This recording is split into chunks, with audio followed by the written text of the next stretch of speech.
So, what if balance wasn't just a feeling, but a fundamental, measurable constant of the entire universe? Well, today, we're jumping into a really fascinating framework called Crippin's theory. It proposes a single equation for harmony that supposedly connects everything, from galaxies all the way down to our own consciousness. Let's see how this thing is supposed to work. The whole theory kicks off with this incredibly bold claim.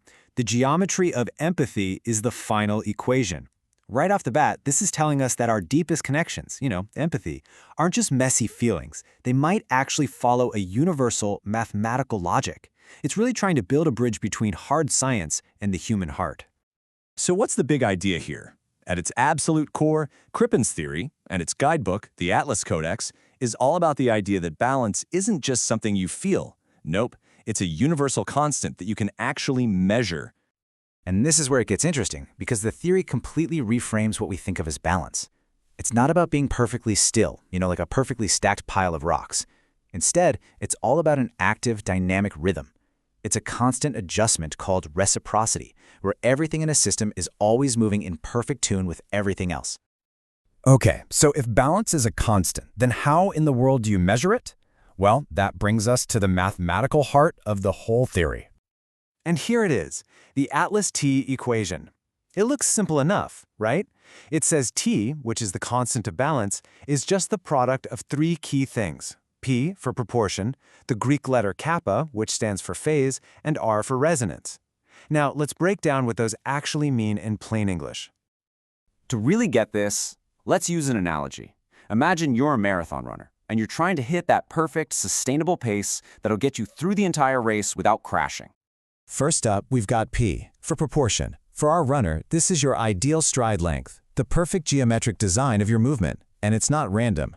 The theory says it's linked to these super efficient patterns we see all over nature, like the golden ratio. So you can think of P as having the perfect underlying structure. Next is kappa, or phase. Now, if proportion was the design of your stride, phase is your timing and your rhythm. It's that continuous, calibrated movement that keeps you from burning out halfway through. This really drives home that idea that balance comes from constant adjustment, not from just standing still. And that brings us to R for resonance. So if you have the perfect stride, P, and the perfect pace, kappa, what do you get? You get resonance. It's the stable, sustained energy that flows from getting the other two right. It's the coherence that keeps your whole system from just falling apart. Now, the theory then tries to ground all this in a kind of conceptual physics. It suggests this perfect state of balance, which it calls the T-state, happens because of a tension between two opposing forces. You've got this expressive outward energy, the reality field, and this stabilizing potential energy it calls the black matter field. True balance, then, is that dynamic sweet spot right in the middle of the two. Okay, so this all applies to the universe. But what about us? How does it scale down to the human experience? Well, this is where it gets really personal, because it applies these exact same geometric principles to our own minds. The idea here is that our whole internal world is built from just four basic geometric shapes. You've got the triangle, which is all about clarity and direction, like a spark of fire.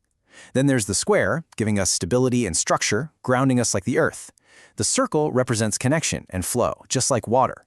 And finally, the spiral, which embodies growth and putting things together, like air. And this isn't just abstract theory. It's actually applied in a digital tool called the Atlas system. It uses these shapes to help people connect their emotions with their intentions. And the whole point is to reduce that mental static, that noise between our wandering mind, what scientists call the default mode network, and our focus mind, the task positive network. It's all about getting your head and your heart into coherence. So from the intimacy of our own minds, the theory scales all the way back up again. It applies that very same equation to how we design our physical world, our buildings, and even our cities. At the biggest possible scale, the theory imagines this planetary resonance grid.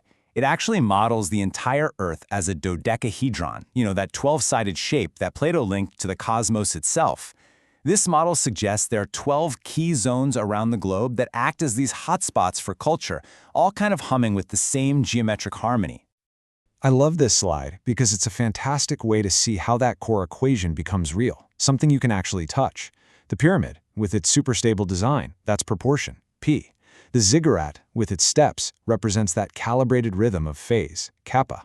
And then you have the dome, with its incredible acoustic harmony, that embodies resonance, R, creating this shared, energetic space for everyone inside. And now we get to what might be the theory's most powerful and honestly most surprising connection. It draws a direct parallel between our own human experience and some pretty serious hard engineering. Just look at this. On the left, you have something called a Smith chart. It's a tool radio engineers use to find the absolute perfect balance of proportion and phase to get the strongest possible signal. The theory is arguing that you and I, are doing the exact same thing inside ourselves when we try to find emotional coherence and connect with someone through empathy. So think about that for a second. The medium is totally different, right? One is radio waves, the other is human consciousness. But the underlying math, the geometry you need to solve to get a stable, coherent connection, this theory claims it's exactly the same. It's a wild idea that the geometry of balance is truly universal. And the entire theory builds to this one beautiful, powerful image, the human heart acting as a 13th node right at the center of that 12-sided Earth grid. And it suggests that the heart's electromagnetic field is the ultimate tuning fork, synchronizing our own personal rhythm with the geometry of the entire planet. So, that leaves us with one final question to think about. If balance is really an active rhythm, all governed by a universal geometry, what pattern, what mix of clarity, connection, stability, and growth defines the most balanced and resonant rhythm in your own life?